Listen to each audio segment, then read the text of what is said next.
L'huile de palme, on la diabolise depuis des années alors que c'est un véritable or rouge autant en Afrique qu'en Asie.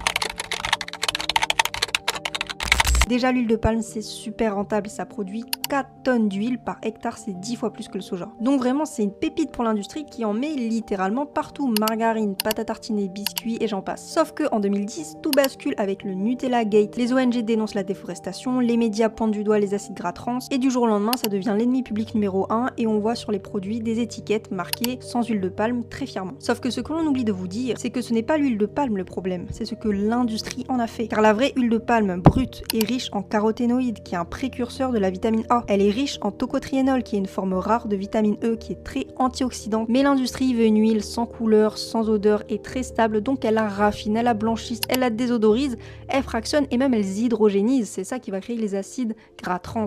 Et finalement, son profil nutritionnel n'a absolument plus rien à voir avec l'huile de palme brute. Et derrière ce grand cirque médiatique, il y a un réel enjeu économique. La France va switcher l'huile de palme avec l'huile de tournesol. Et cette huile-là, elle est produite en Europe, donc c'est plus facile à contrôler, à rentabiliser, à subventionner et surtout elle est vendue comme bonne pour la santé alors qu'elle est juste blindée d'oméga 6 pro-inflammatoires. Donc maintenant je vous pose la question, pourquoi transforme-t-on l'or rouge traditionnel en un poison industriel et on va accuser l'Afrique ou l'Asie d'être le problème?